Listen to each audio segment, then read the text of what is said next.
Welcome to Making Moves, a podcast presented by Skate Like a Girl and the Center for Sport and Social Justice at Cal State University, East Bay.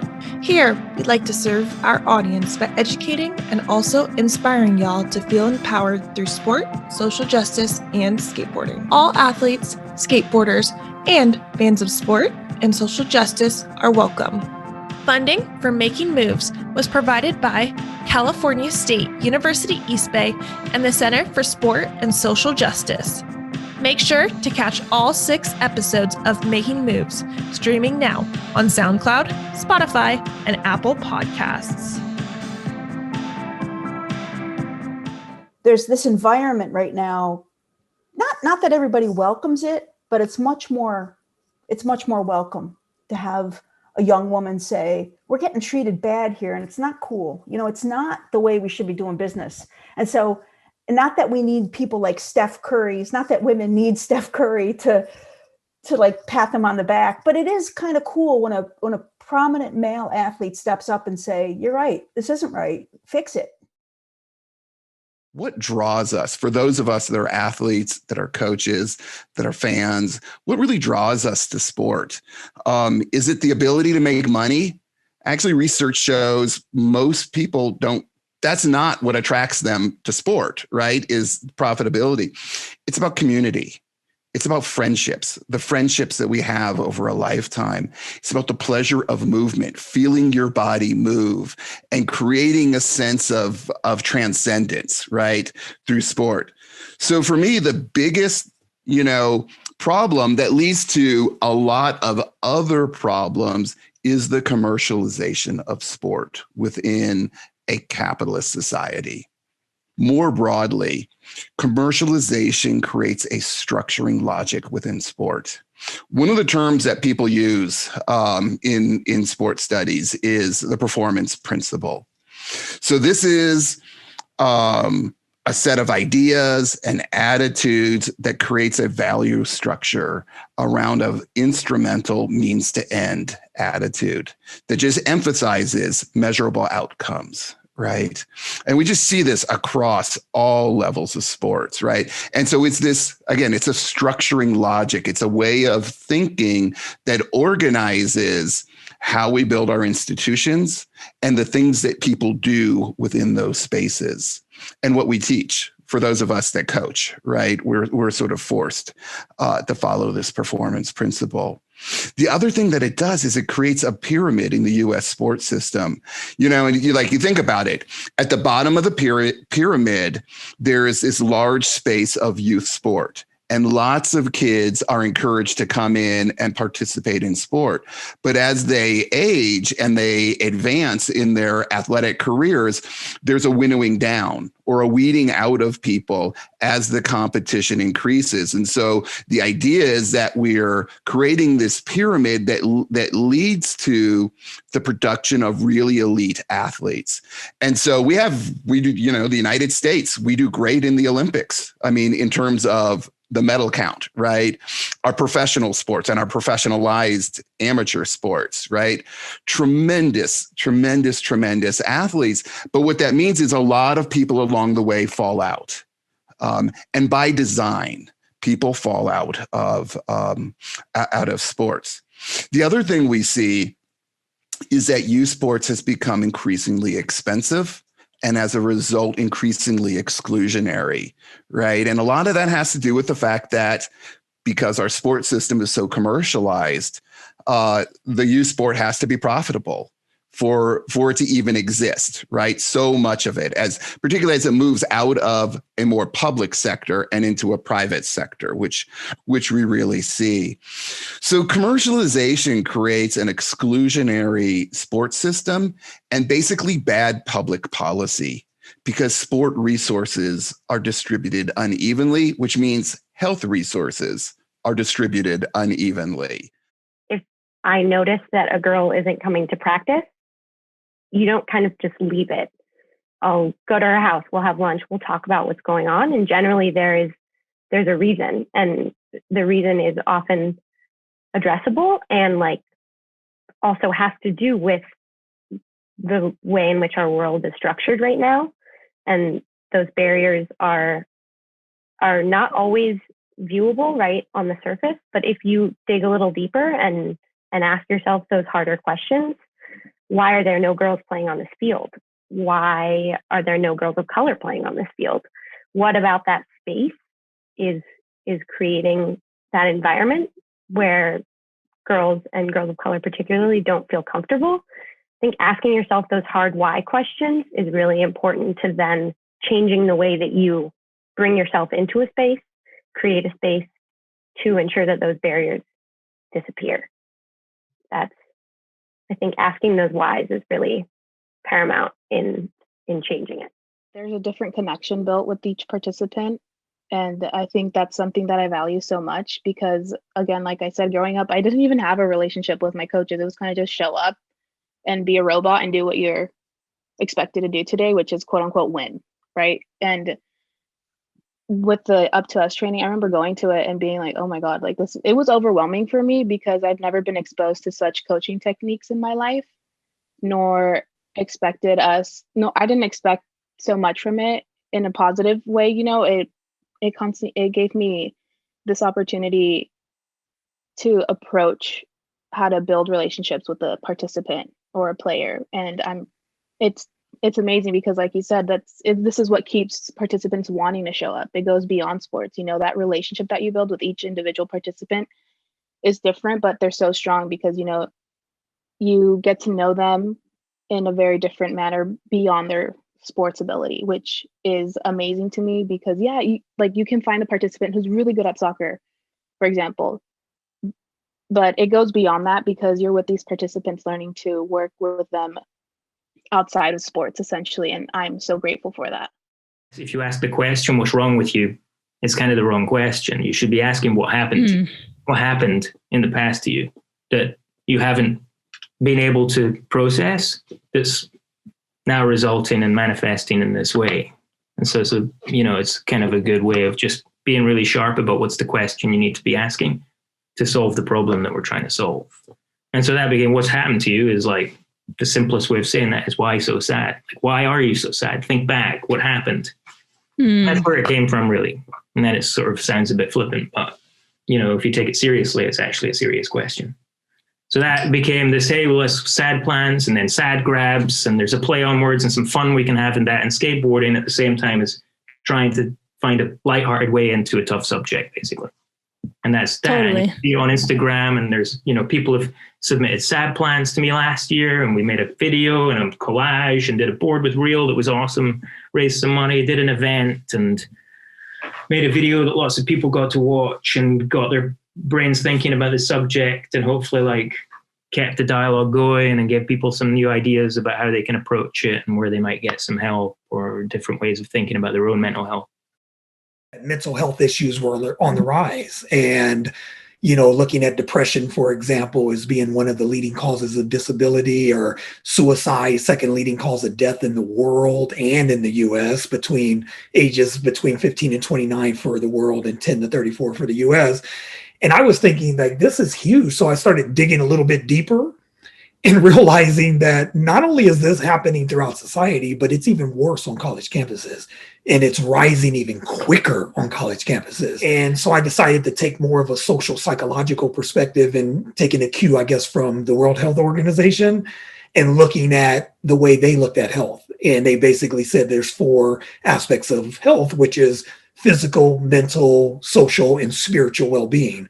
And therefore, in order for me to try to understand mental health a bit more and why it's elevating in some and not in others, or why it's more prevalent in certain races or genders and different groups, I decided to do a holistic survey out there based on some selected surveys that are already done in the social psychological community, and being able to see does any of this social, physical, and or spiritual health impacts mental health in some way.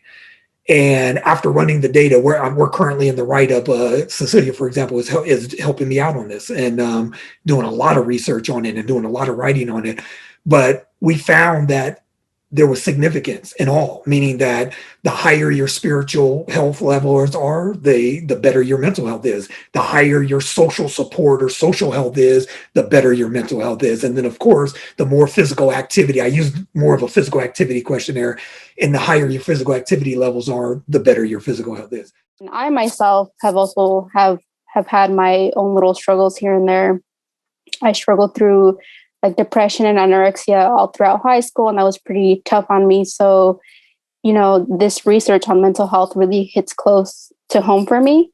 And so, as Dr. Mike mentioned, we're trying to get people to see that, people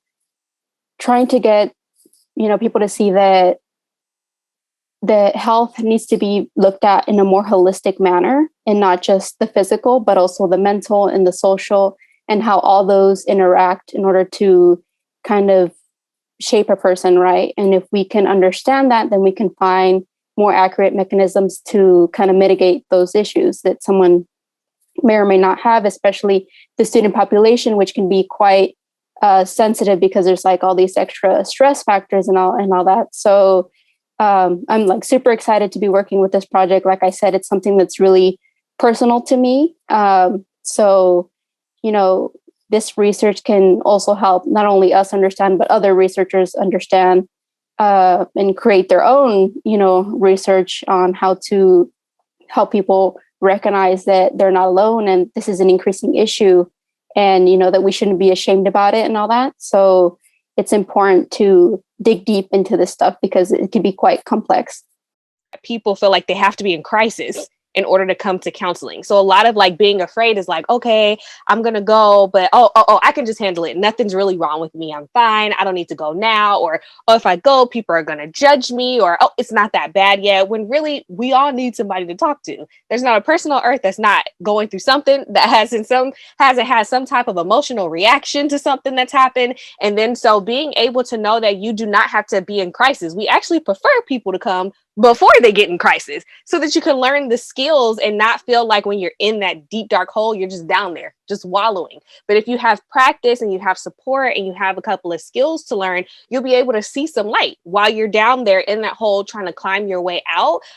So that's definitely like a huge, huge myth that I want to say is for people to not wait. Sometimes it's literally just jumping in there scared and trying to figure out like what's going to happen on the other side of being uncomfortable, and knowing that it can be very beneficial, whether you're in crisis, whether you just need somebody to talk to about something simple, whether nothing's wrong. Therapists do like to hear successes, people. We don't always feel like we have to hear all the detrimental, dark things. Like we love to celebrate with you too. So for any experience anyone is having, we just say, bring it, and we welcome you with no judgment. And we're there to just sit with you through all of it. It's like, if you're going to perform at a high level, right? Like you're, on one of the sports teams at CSU East Bay, or even for skateboarding, you're pushing yourself, right, to learn new stuff and you're progressing. Like in skateboarding, it's becoming more popular to like stretch before you start skating, and or maybe stretch when you get home or take a day off and like do some yoga. And before that wasn't a thing. It was just like, just go out and skate and like cross your fingers that your body can manage it. So I think about kind of like the prehab work, and just like, if we want to be our best selves, both, on the field, on our boards, in the classroom, in the workplace, in our relationships with our family and our friends and our loved ones, like there's some work to be done. Right. And I love that, like, you really underscored the idea of not waiting until there's a crisis. 'Cause that's kind of like only going, to see your trainer, to see the coach when your foot is broken. It's like, well, what about those strengthening and, conditioning exercises that you could have been doing the whole time, right? So Right. that you can avoid that injury, right? No person would pretend to be trans to achieve some kind of glory in women's sports, especially because it is so hard right now to be trans in the United States. Like we talked about, the levels of harassment, violence, bullying, all of it is just so hard to endure. And I think the last piece I'll say, because there's just so much, but yeah, I'm somebody who grew up worshiping women's sports, as a non-binary person.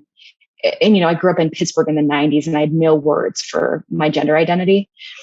sports was one of the only places where I felt like myself, where I felt embodied, where the bullying stopped for like 2 seconds and I could just, forget everything and everything fell away. And not only do I want every kid to have access to the life-saving benefits of sport that I did, but I also want us to actually address the very real and documented challenges to women's sports. Like, I want all schools to be in compliance with Title IX. I want women's programs and programs for young girls to be properly funded. I want women to have equal pay. Like, these are the issues. Straight up. The issues are not trans athletes. And in all of the amazing organizations that have done research on gender equity in sport, like the Women's Sports Foundation, they released a report called Chasing Equity in 2019 that is incredibly thorough. And guess what is not mentioned anywhere in that report? Trans athletes, because they're not a threat to women's sports. Yeah. So it's so painful to see this narrative unfolding, because at the end of the day, there are real people and real kids that pay the consequences of lawmakers' actions. And it's just been so heartbreaking to watch. I wanted to speak to two things that you brought up because it just kind of was like buzzing off of my head. I was like, yes. And I think the first one is just when you talked about advantages, and like, just from my realm of skateboarding, I've talked about this for years. I'm like, people are stressed about like trans women coming into skateboarding or whatever, or trans men or whatever. Like, people have all this fear around trans folks, but it's like, and how they have some advantage or something. But if you think about it, it's like, what about the kid that has the parents that like built them a vert ramp in their backyard? Like, I know kids that straight up, their parents are so wealthy, they have their own private skate park in their backyard, or they get to go to skate camp every summer, or they always have new skate equipment, And if you think about that on a global scale with other sports, there's so many advantages, and people are not up in arms about those. Like, especially if you think about in the Winter Olympics and snow sports and who has access to snow sports, so yeah, I just wanted to say that was like buzzing in my head. I was like, yes. And the second thing you said about just the life-changing nature of sport and where the bullying goes away, and that very much resonated with me. I was the girl that played football with the boys at recess. Like, sports was the only area that I really felt like I could fully be myself, and robbing that of young people and any human being, but especially young people. Like, man, I got chills when you were talking about that. Like, it just breaks my heart. So thank you for, sharing and unpacking those myths and fictions. And, hopefully we can, as a community, start to, talk about the real inequities, which are like, making sure women do have more access to sport. If that's the concern, okay, let's go for it. Like, what's up with Title IX? I am non-binary. So it's like, even if I wanted to even consider being an Olympian in anything, like there's not gonna be a third option for non-binary people. Like, how are you gonna even throw us in there? I am on hormones though, so they would be like, oh, well, we're going to consider you a man. And like, now you have to have all of these surgeries. Like, yeah, for my personal body, I am working on getting top surgery, but that's just for me being comfortable in my own body. I don't want to be a man. Like, I don't need any bottom surgery. I don't want any bottom surgery. If I do eventually change my mind, that's on me, but that's not going to affect me doing this sport or skating. Like, that makes no sense. And also, like, you have to be a full trans person. Like, that, these rules make no sense. Like, how do you categorize something like that? Like, a trans man, there's trans men, trans women. Like, they don't want certain like surgeries. Like, why do these surgeries give us like our identity or like qualify us for being like trans? Like, that makes no sense. If I show up to a space where I'm going to introduce myself, and like, let's say I'm the only trans person there, and I start by being like, hey, my name's Alexa, I use she, her pronouns. And then the person that I'm talking to is like, hey, what's up? I'm Jim. And it's like, oh, cool. Because like, I see why you think like that. The expectation is that I'm going to share my pronouns with you. And then when I pass it to you, and I've kind of set that expectation by doing so myself, what I see happen when you don't share your pronouns is you're like subtly telling me, like, like there's already an expectation in your mind. I don't need to tell you what my pronouns are because I expect you to know. And like, that's a privilege that cis people have to like subconsciously just like expect everyone to know how they identify. And so another thing is like, if I introduce myself with my pronouns and then someone doesn't like kind of reciprocate that and makes that assumption, that kind of is another indicator that I'm like, I don't know where you stand on my identity as a person. Like, this is like who I'm wrapped up in myself as my identity. And now I have to constantly wonder, like, the people I encounter, is this going to be a problem? Like, am I going to be safe in these spaces? And that's like one of the first like little indicators that I can be like, we might have an issue. But I also think just like from a less like, maybe like a less like intense standpoint, I think that there's just value in normalizing that, because it raises the question for everyone and like gives a person who might not have considered to think about how they identify to think, well, what pronouns do I want to use? Not necessarily the ones that have been given to me, but like what resonates with me. And it just opens the opportunity to normalize the conversation around like embracing the identity that you feel most comfortable being a part of, being with, and representing you. It would be ignorant of us to say that skateboarding is that much more inclusive than the world around it. Like, it doesn't exist separately from any other existing issues in the world, because skateboarding takes so much tenacity and just like willingness to try over and over again. Like, no matter what level of skateboarding you're at, it's always hard, basically. Like, so I think that it still just stays challenging no matter where you are within it. So that common ground, like in a perfect world, would be enough to make it inclusive. But I don't know. I don't feel like it is entirely inclusive right now, but I have hope for it, I would say.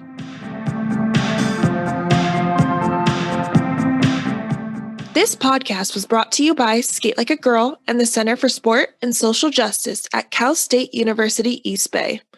It was produced by Makenna Duda, Kim Woozy, and Kristin Ebeling. The music is by Marby Miller. A big thank you to Dr. Matthew Attencio and Dr. Missy Wright for their support.